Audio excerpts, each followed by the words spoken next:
الحمد لله وكفى وسلام على عباده الذين اصطفى أما بعد فأعوذ بالله من الشيطان الرجيم بسم الله الرحمن الرحيم قال الله تبارك وتعالى في كتابه المجيد والفرقان الحميد إن عدة الشهور عند الله 12 شهرا في كتاب الله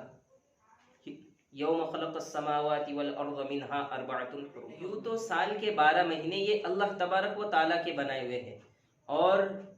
ہر مہینے کے 30 دن جو ہے اللہ تبارک و تعالیٰ کے مقرر کردہ ہے اور اللہ تعالیٰ کے بنائے ہوئے۔ تو ان ایام میں سے اللہ تبارک و تعالیٰ اپنے فضل و کرم سے بعض ایام کو جو ہے خصوصیت عطا فرماتے ہیں۔ ان میں سے محرم الحرام کا مہینہ ہے۔ قرآن کریم میں فرمایا کہ منہا اربعۃ حرم، کہ یہ 12 مہینے اللہ تبارک و تعالیٰ کے پیدا کیے ہوئے ہیں، اور ان 12 مہینوں میں سے اللہ تعالیٰ نے 4 مہینوں کو جو ہے خصوصیت عطا فرمائی ہے، منہا اربعۃ حرم۔ تو تفسیر میں لکھا ہوا ہے کہ ان 4 مہینوں میں سے ایک مہینہ وہ محرم الحرام کا ہے، جس کو اللہ تبارک و تعالیٰ نے خصوصیت بخشی ہے۔ اور پھر اس پورے محرم الحرام کے مہینے میں جو عاشورے کا دن ہے، اللہ تبارک و تعالیٰ نے اس کو اپنی رحمت اور برکت کے نزول کا جو ہے وہ خاص دن بنا کے رکھا ہوا ہے۔ اور عاشورہ کہتے ہیں 10ویں دن کو، یعنی محرم الحرام کا جو ہے 10واں دن، اس کو عاشورہ کہا جاتا ہے۔ تو اللہ تبارک و تعالیٰ نے اپنی رحمت اور برکت کا نزول اس مہینے میں جو ہے وہ خاص طور پر فرمایا ہے۔ اور یہ عاشورے کی فضیلت اتنی زیادہ ہے کہ رمضان المبارک کے روزے فرض ہونے سے پہلے جو ہے عاشورے کا روزہ رکھنا امت مسلمہ پر فرض قرار دیا تھا، اور جب رمضان المبارک کے جو ہے روزے آ گئے تو پھر اس کی فرضیت منسوخ ہو گئی۔ تو جناب نبی کریم صلی اللہ علیہ وسلم نے اس کو مستحب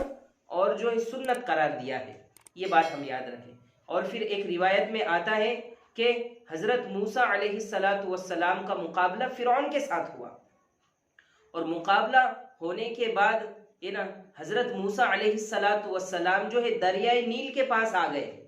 اور دریا کے پاس آنے کے بعد اللہ تبارک و تعالیٰ کا حکم ہوا کہ اے موسیٰ اپنی لاٹھی کو دریا پر مارو۔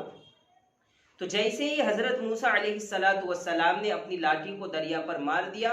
اللہ تبارک و تعالیٰ نے اس دریا میں سے 12 راستے بنائے، اور موسیٰ علیہ السلام کے ساتھ جو لوگ تھے، اللہ تبارک و تعالیٰ نے حضرت موسیٰ کو بھی اور ان لوگوں کو بھی دریا کے پار لگا دیا۔ اور فرعون کے لشکر نے جب دیکھا کہ خشک راستہ ہے، تو وہ بھی اپنے لشکر کو لے کر وہاں پر آ گیا، اور جیسے ہی اس نے قدم رکھا، اللہ تبارک و تعالیٰ نے پانی کو پھر سے ملا کے رکھ دیا اور فرعون کو غرق کر دیا۔ تو جو ہے اس کے شکرانے میں حضرت موسیٰ علیہ السلام نے روزہ رکھا تھا، اور وہ عاشورے کا دن تھا۔ تو یہ فضیلت اس کی ہے۔ اور ایک فضیلت عاشورے کے دن کی یہ بھی ہے کہ جناب نبی کریم صلی اللہ علیہ وسلم نے فرمایا افضل الصیام بعد رمضان، کہ رمضان کے بعد اگر کوئی فضیلت والا روزہ ہے تو شہر اللہ المحرم۔ فرمایا کہ رمضان کے روزے کے بعد اگر کوئی فضیلت والا مہینہ ہے تو وہ شہر اللہ المحرم، وہ جو ہے اللہ کا مہینہ محرم ہے۔ تو جو ہے اس کو اللہ کا مہینہ فرمایا گیا، جس طریقے سے جو ہے جناب نبی کریم صلی اللہ علیہ وسلم کی نسبت اللہ تعالیٰ کی طرف کی جاتی ہے، تو جو ہے اسی طریقے سے محرم کی نسبت یہ اللہ تعالیٰ کی طرف کی گئی، اور یہ بتایا گیا کہ یہ اللہ تعالیٰ کا مہینہ ہے۔ تو ہم یہ کوشش کریں کہ عاشورے کے دن ہم جو ہے سنت کے مطابق کام کرنے کی کوشش کریں، کہ جب اللہ تبارک و تعالیٰ نے اس دن کو رحمت والا برکت والا جو ہے بنایا، تو ہم یہ کوشش کریں کہ ہم جو ہے اس کے اندر جو ہے سنت والے کام کریں گے۔ اور پھر سنت والا کام کیا ہے؟ سنت والا کام یہ ہے کہ ہم جو ہے اس دن عاشورے کا روزہ رکھیں۔ جناب نبی کریم صلی اللہ علیہ وسلم فرماتے ہیں کہ جو بندہ جو ہے عاشورے کا روزہ رکھے گا، مجھے اللہ تعالیٰ کی ذات سے امید ہے کہ اللہ تبارک و تعالیٰ اس کے پچھلے سارے گناہوں کو یہ جو ہے اللہ تبارک و تعالیٰ اس کے پچھلے سال کے سب گناہوں کو معاف فرما دیں گے ایک روزے کی وجہ سے۔ اور پھر اس میں اور ایک مسئلہ یہ بھی ہے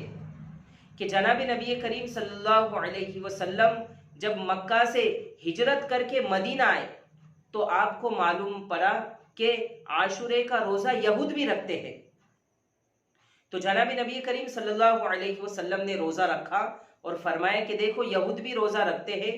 تو اگر میں آئندہ سال زندہ رہا تو میں اس عاشورے کے روزے کے ساتھ اور ایک روزہ ملا لوں گا، میں صرف یہ تنہا روزہ نہیں رکھوں گا. اور ہوا یہ کہ جناب نبی کریم صلی اللہ علیہ وسلم کی وفات جو ہے عاشورے سے پہلے پہلے ہو گئی، محرم کا مہینہ آنے سے پہلے پہلے ہو گئی. اور جناب نبی کریم صلی اللہ علیہ وسلم اس بات پر عمل نہیں کر سکے. لیکن صحابہ کرام رضی اللہ عنہم جو رسول اللہ صلی اللہ علیہ وسلم سے سچی پکی محبت کرنے والے تھے، تو صحابہ کرام رضی اللہ عنہم نے اپنی زندگی میں عاشورے کے ساتھ اور ایک روزہ جو ہے رکھ کر امت کو یہ پیغام دیا کہ تم بھی عاشورے کے ساتھ ایک روزہ اور ملا لیا کرو. تو علامہ انور شاہ کشمیری لکھتے ہیں کہ 3 چیزیں ہیں. ایک تو یہ ہے کہ 9, 10 اور 11 محرم کا روزہ رکھ لیا جائے، یہ سب سے افضل ہے. لیکن اگر ہم یہ نہیں رکھ سکتے ہیں تو کم از کم 9, 10 یا 10, 11 یعنی 9, 10 محرم یا پھر 10, 11 محرم تو جو ہے اس طریقے سے روزہ رکھنے کی کوشش کریں. اور تیسری بات فرماتے کہ اگر ہم یہ بھی نہیں کر سکتے ہیں تو کم از کم ہم عاشورے کا روزہ رکھیں. اب اگر کوئی بندہ صرف عاشورے کا روزہ رکھ رہا ہے تو یہ صرف مکروہ تنزیہی ہے، یعنی خلاف اولا ہے، یعنی بہتر نہیں ہے صرف ایک رکھنا. اگر وہ اس ایک کے ساتھ اور ایک روزہ ملا لے رہا ہے تو پھر اچھی بات ہے، ورنہ اگر صرف عاشورے کا روزہ رکھ رہا ہے تو گناہ گار بھی نہیں ہے وہ بندہ، صرف خلاف اولا اس نے عمل کیا. اور پھر خلاف اولا بھی کس لیے ہے پتہ ہے؟ خلاف اولا اس لیے ہے کہ رسول اللہ صلی اللہ علیہ وسلم کی خواہش تھی ہے کہ جو ہے اس روزے کے ساتھ اور ایک روزہ ملا لیا جائے، تو بس اس نے رسول اللہ صلی اللہ علیہ وسلم کی خواہش کی تکمیل نہیں کی ہے، تو جو ہے اس لیے اس کا یہ عمل خلاف اولا بن رہا ہے. لیکن یہ بھی یاد رکھے کہ ہم اس کو گنہگار نہیں کہہ سکتے کہ صرف اس نے جو ہے عاشورے کا روزہ رکھا تو اب وہ گنہگار ہے، بلکہ اللہ تبارک و تعالیٰ اس کو پورا ثواب عطا فرمائیں گے. اور پھر یہ محرم الحرام کا مہینہ ایسا ہے کہ بیت اللہ پر سب سے پہلا غلاف جو ڈالا گیا وہ بھی محرم الحرام کا مہینہ تھا. اور جب خیبر سے کامیابی پا کر صحابہ کرام رضی اللہ عنہم لوٹے ہیں اور جو مدینہ میں داخل ہوئے وہ بھی محرم الحرام کا مہینہ تھا. اور پھر تیسرے خلیفہ ہمارے حضرت عثمان غنی رضی اللہ عنہم، ان کو بھی خلافت جو ملی وہ بھی محرم الحرام کے مہینے میں ملی ہے. تو یہ ساری فضیلت محرم الحرام کی ہے. تو جو ہے اور جو ہے دوسری بات اس میں یہ ہے کہ جناب نبی کریم صلی اللہ علیہ وسلم نے فرمایا کہ عاشورے کے دن جو ہے اپنے گھر والوں پر فراخی کرو اور جو ہے وسعت کرو، یعنی تم اپنے گھر والوں پر اور پھر ان لوگوں پر جو تمہارے ماتحتی میں ہیں اور جو لوگ تمہارے انڈر میں ہیں، اور جو ہے ان کے بارے میں تم تھوڑی سی فراخی کرو، یعنی تم روزانہ جتنا بنا رہے اس سے تھوڑا سا اچھا بنانے کی کوشش کرو. تو اس عمل کی وجہ سے اللہ تبارک و تعالیٰ تمہارے روزی کے اندر جو ہے برکت عطا فرمائیں گے. تو مفتی تقی صاحب اپنی کتاب میں لکھتے ہیں کہ اگر کوئی بندہ، اگرچہ یہ روایت سندن کمزور ہے، لیکن اگر کوئی بندہ یہ جو ہے اپنی روزی کے برکت کے حصول کے لیے اگر اس حدیث پر عمل کرے گا تو اللہ تعالیٰ کے ذات سے امید ہے کہ اللہ تبارک و تعالیٰ اس کے روزی کے اندر جو ہے برکت عطا فرمائیں گے. اب ہم نے فضیلت کی باتیں تو سن لی، لیکن ایک تیسری بات یہاں پر یہ بھی ہے کہ ہم یہ بھی یاد رکھیں کہ جہاں پر فضیلت ہوتی ہے، اگر ہم ان فضیلت والے دنوں میں، فضیلت والے مہینوں میں اگر ہم گناہ کا کام کرتے، اللہ تبارک و تعالیٰ کو پسند نہیں ہے. اس لیے جہاں پر جو ہے اللہ تبارک و تعالیٰ حرمت کا تذکرہ کرتے ہیں وہاں پر یہ بھی ہوتا ہے کہ اے میرے بندو تم اپنے جانوں پر ظلم نہ کرو. یہاں پر ظلم سے مراد ہے کہ تم جو ہے گناہ نہ کرو